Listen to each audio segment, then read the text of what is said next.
Chuyun pun memberikan sebuah buku yang itu adalah teknik tubuh yang sangat rahasia. Ini dipadukan dengan bloodline phoenix yang ada dalam tubuh Yozai, karena pasti sebanding dengan teknik Supreme Emperor. Sedangkan Yozai pun berlutut dan bersumpah ia pasti akan menjadi seorang master sejati dan akan mengorbankan kepalanya untuk menumpahkan darah dan menghancurkan segala medan untuk kakaknya Bos Chuyun. Sementara itu terlihat di tempat lain para murid membicarakan bahwa Nanggong Junji telah memberikan waktu. Jika ada yang berani menghalanginya di pagoda Dewa Api, maka akan dianggap sebagai musuh dari 5 keluarga besar. Para murid yang lain menanggapi bahwa itu terlalu sombong. Bukankah Nanggong Junji itu hanya bisa mengandalkan dukungan dari seorang Supreme Emperor? Ditambah lagi, kata murid wanita, sekarang ditambah dengan 4 jenius besar lainnya. Kecuali ada yang benar-benar tidak ingin hidup lagi. Dan sepertinya tidak ada yang benar-benar berani menghalangi Nanggong Junji. Di sisi lain berpindah kepada Nona Bing yang mengatakan kepada Nona Huayan bahwa 9 hari terakhir ini 5 jenius besar itu menghajar murid-murid yang menghalangi jalan mereka dan membuat para murid itu menjadi setengah lumpuh, terutama mereka yang terluka parah oleh kekuatan yin dari tanah kotor Sima Feifan. Mereka berdua pun terlihat senang mandi di kolam air panas dan berendam di sana. Waduh, ikutan dong. Ikutan dong. Enggak. Tapi boleh lah. Disampaikan oleh Nona Huayan bahwa Nanggong Junji itu telah menghabisi ibunya. Ditambah lagi sekarang ia dalam situasi sulit, tidak bisa membalas dendam, tetapi juga harus menikahi Nanggong Junji, dan ia tidak bisa menerima itu. Direspon oleh Nona Bing, menghadapi kekuatan mutlak, semua siasat itu tidak ada artinya. Hal itu pun membuat Nona Huayan bingung apa yang harus ia lakukan. Ia pun mengatakan seandainya saja orang itu masih hidup. Nona Huayan pun mulai menjelaskan bahwa ia mengejar pria itu sepanjang hidupnya. Lalu kita pun dibawa ke masa lalu. Ketika itu ibu dari Nona Huayan yakni Nanggong Xian'er kabur dari kejaran pria yang ingin menghabisinya. Saat itu ibu Nona Huayan juga sedang menggendong putri kecilnya. Ibunya juga dituduh mencoba untuk menghabisi pewaris Supreme Emperor, padahal yang sebenarnya orang-orang itulah yang telah memfitnah dirinya, dan merekalah yang telah membantu kejahatan. Tetua itu pun menyuruh prajuritnya untuk tangkap Nanggong Xian'er, yakni untuk dibawa ke hadapan Dewan Tetua untuk dieksekusi. Tetua itu pun menyerang kepada ibunya Nona Huayan. Nanggong Xian'er melindungi diri dengan tameng kekuatan. Meski begitu, ia tetap terkena serangan dari ketua tersebut. Alhasil Nona Huayan kecil berhasil selamat, namun tidak dengan ibunya. Saat itu juga ada yang menolong Nona Huayan kecil ketika akan dihabisi oleh tetua. Dikatakan oleh praktisi itu yang mirip dengan Chuyun bernama Ling Yun bahwa tetua itu ingin menghabisi bayi. Itu bukanlah tindakan seorang manusia. Ling Yun dengan sangat cepat dengan kekuatan pedangnya berhasil menghabisi tetua dan para prajuritnya.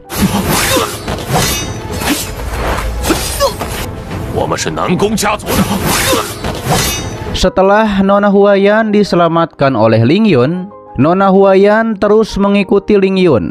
Ditambah lagi pada tahun itu garis depan diserang oleh iblis. Daripada itu mundur ke sebuah kota kecil yang dibangun dari batu. Ling Yun diberitahu oleh bawahannya bahwa tempat ini mudah dipertahankan dan sulit diserang oleh musuh. Dengan begitu akan mudah untuk menghabisi para iblis. Lalu kemudian perang pun terus berlangsung untuk melawan para iblis. Ling Yun mencoba melakukan serangan balik dengan menggunakan medan yang rumit sebagai pertahanan. Akan tetapi ketika ia melihat tembok-tembok kota yang diukir dengan nama tentara yang telah gugur dalam medan pertempuran, ia dengan tegas berbalik untuk menghadapi itu dan menerima akhir yang pastinya itu adalah sebuah kekalahan. Ditegaskan oleh Ling Yun bahwa mereka tidak bisa membiarkan para iblis mengganggu roh-roh umat manusia. Hingga akhirnya Ling Yun bersama para prajuritnya menyerang para iblis ke garis depan. Nona Huayan pastinya sangat ingin menjadi prajurit Ling Yun. Dirinya akan bertarung bersama Ling Yun, bahkan jika ia harus meninggoy di medan perang. Tapi ketika itu usia Nona Huaiyan masih 5 tahun, Ling Yun meninggalkannya di tempat. Dan ketika ia menemukan Ling Yun, terlihat Ling Yun masih belum menyerah dan juga tidak tepar seperti para prajuritnya. Ling Yun masih tegak memegang benderanya, akan tetapi di belakang punggungnya terdapat banyak panah yang menghantam kepadanya. Nona Huaiyan kecil jelas melihat dengan mata kepalanya sendiri.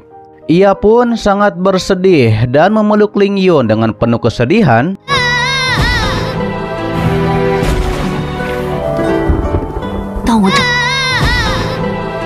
Nona Bing mencoba untuk memahami itu, karena pastinya Ling Yun adalah sosok besar di generasinya. Nona Huaiyan pun mengatakan bahwa tidak akan pernah ada orang lain di dunia ini yang memiliki bakat seperti Ling Yun. Namun tiba-tiba saja portal ruang terbuka, yang ternyata itu adalah Chuyun yang entah dari mana. Ia pun tiba-tiba saja tercebur ke dalam kolam mandi dari mereka berdua. Sontak saja hal itu pun membuat Nona Bing dan Nona Huaiyan menjadi malu dan menutupi diri mereka. Chuyun ini wibawa ya, tidak kemana-mana matanya gitu. Dikarenakan Chuyun tiba-tiba saja muncul di hadapan mereka berdua yang sedang berendam. Bukannya ikut Lord Chuyun nih. Nona Huaiyan pun menanyakan kepada Chuyun bagaimana rasanya air bekas mandi dirinya dan Nona Bing. Chuyun dengan terburu-buru langsung menjadi berwibawa dan mengatakan agar mereka berdua memakai pakaiannya, dikarenakan ada hal yang penting yang perlu mereka bahas. Nona Huaiyan terkejut, ternyata Chuyun hari ini akan datang langsung untuk menghabisi Nanggung Junji.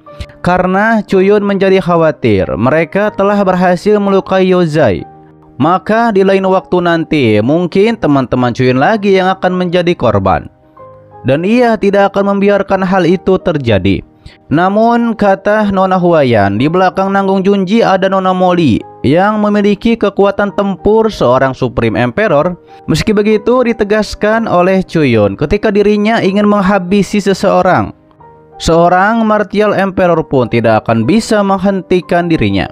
Karena sudah larut malam, Chuyun membuka portal ruangnya untuk menyelesaikan urusannya dengan Nanggung Junji. Saat itu Nona Huaiyan juga bilang untuk membangun masa depan, ia akan keluar dengan berani untuk menemani Chuyun. Chuyun merespon dengan baik.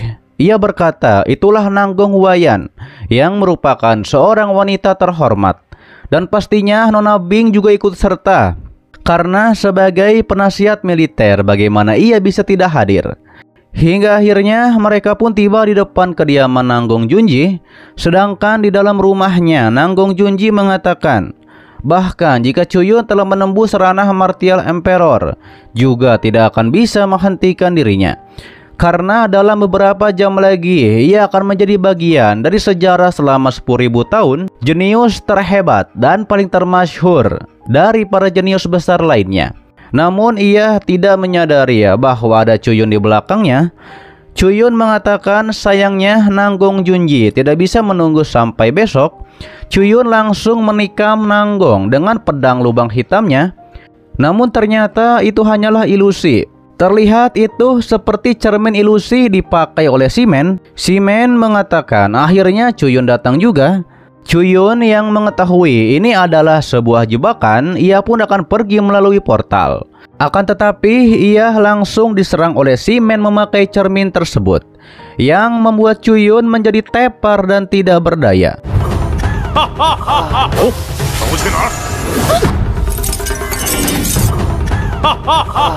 Setelah terbangun, Chuyun pun mengatakan berhati-hatilah dikarenakan ini adalah jebakan dari Nanggung Junji. Namun terlihat sepertinya Chuyun ada di dunia ilusi. Bahkan saat itu ada Liu Xiang yang bilang apa yang Chuyun bicarakan, dikarenakan Nanggung telah meninggal 1000 tahun yang lalu. Ditambah lagi ada Kuan Yu di sana yang berkata, sepertinya Chuyun lupa 2000 tahun yang lalu Chuyun memimpin pasukan di bawah komandonya dan menghancurkan kedua klan iblis. Dan sekarang Chuyun sudah menjadi seorang Supreme Emperor umat manusia. Lalu tiba-tiba saja Chuyun sudah menjadi seorang Supreme Emperor. Di belakangnya juga sudah ada roda ilahi. Ia pun tidak menyangka ia barusan hanya bermimpi. Liu Xiang juga menagih janji Chuyun yang akan membawanya pergi berkelana di benua Qiankun. Dan pastinya Chuyun tidak akan mengingkari janji tersebut. Chuyun juga mengizinkan Kuan Yu untuk ikut serta berkelana di benua Qiankun. Saat itu wanita berambut putih juga akan ikut serta, dikarenakan pastinya Chuyun tidak akan meninggalkan dirinya. Kemudian muncullah putri kecil Chuyun yakni Wu Yi bersama ibunya Ye Qianhan. Chuyun meminta maaf selama bertahun-tahun ia telah gagal sebagai seorang ayah. Meski begitu Ye Qianhan memakluminya. Karena Chuyun punya urusannya sendiri, ia dan putrinya akan setia untuk menunggu Chuyun. Liu Xiang mengatakan dikarenakan semua iblis telah dihancurkan, maka mereka semua bisa hidup bersama. Namun tiba-tiba saja muncul seseorang yang nampaknya iri terhadap Chuyun. Ia pun mengatakan nampaknya sekarang Chuyun memiliki kehidupan yang nyata. Dan terlihat sepertinya pria itu adalah Baili Kuangseng yang sudah sangat lama tidak bertemu dengan Chuyun.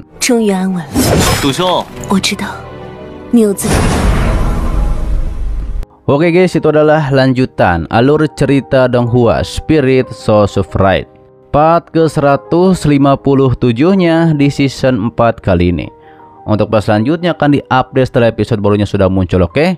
Dan untuk series dari Rodney Lee Tales of the Mascot itu akan mungkin dipindah ke channel Imam Tanto ya, channel utama. Dan juga untuk seri-seri seperti Magic Chef, Nian Bing juga mungkin akan dipindahkan ke channel Imam Tanto ya.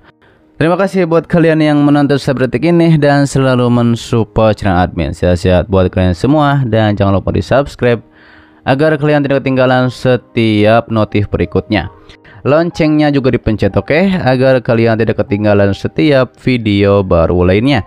Dan sampai jumpa kembali di video selanjutnya. Till next time and bye bye. Assalamualaikum warahmatullahi wabarakatuh.